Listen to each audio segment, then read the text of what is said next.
এখানকার কি ম্যানেজার কি আপনি? এদিকে আসুন। কি তৈরি করেন এখানে? কি কি বলেন? বেকারির বলতে পাউরুটি, পাউরুটি, ডেনিস, তারপর patties roll, biscuit, chicken roll, biscuit, cake. Cake. আচ্ছা, তাই আমরা আসছি বিএসটিআই থেকে। আমি ফিল্ড অফিসার, মেট্রোলজির অফিসার আছে আর বিজ্ঞ নির্বাহী ম্যাজিস্ট্রেট আছে। হ্যাঁ, আপনি এগুলার কি লাইসেন্স নিছেন বিএসটিআই? স্যার আমি তো এই জায়গার কর্মচারী, মেনে তো আমি যে চাকরি করি। তাহলে মালিককে মালিক বলবে ঠিক আছে, তাহলে আমি ফোন দিয়ে আসতে ফোন দিয়ে আসতে বলেন।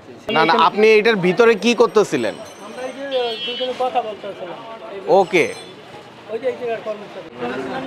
না আমি তো এখানে দাঁড়াইছিলাম। হ্যাঁ হ্যাঁ, আপনি একজন মালিক, সেটা স্টেটমেন্ট দিছে আশেপাশের লোকজন। আশেপাশে দিলে ওই বিচার ফোনে ডাকেন, আপনি যাইতে পারবেন। বিএসটিআই লাইসেন্সগুলো নিতে হবে।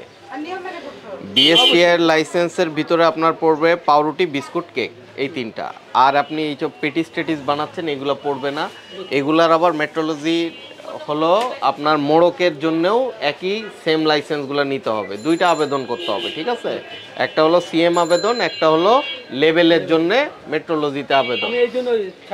তা এখন এইটা করে ব্যবসা করতে হবে। আর নাইলে এই যে আপনি এই যে ময়লা ধয়লা খাওয়ায় দিচ্ছেন, ঠিক আছে? পরিষ্কারই। এটা কি? এটা ওই ক্রিম। ক্রিম? এটা কি ভেজিটেবল ফ্যাট নাকি? না না ভেজিটেবল না, এটা হলো চিনি। আর একজনের আছে। একজনের আছে, সেই কি কারিগর? না কারিগর আর ভিন্ন ভিন্ন একজন আজকে ছুটিতে গেছে, তো আজকে অফ আছে। তা এই আজকে যে সমস্ত মাল বেচতেছেন, এগুলা কি কালকে তৈরি করা সব? হ্যাঁ কালকে। আমরা বাসি কোনো মাল উৎপাদন তারিখ, মেয়াদোত্তীর্ণ তারিখ দিছেন? আপনি যে পণ্যটা বানাচ্ছেন প্যাকেট আপনি যখন করছেন, কোনো সময় যদি আপনি একটা ডেট দিয়ে দিতেন উৎপাদনের তারিখ এত, মেয়াদ উত্তীর্ণের তারিখ এত, তাহলে কি হতো, সে কিন্তু তার বাড়িতে নিয়ে গিয়ে রাখার পরে কয়দিন রেখে খেতে পারবে, এটা সে নিশ্চিত থাকতো। স্বাস্থ্যসম্মতভাবে আপনি উৎপাদন করেন, আপনি সুন্দর করে যে নিয়ম আছে নিয়ম মেনে আপনি ব্যবসা করেন, আমরা আপনাকে উৎসাহিত করি। কিন্তু আপনি প্রথম থেকে আমাদেরকে মিথ্যা তথ্য দিচ্ছেন, সেটা একটা করেছেন।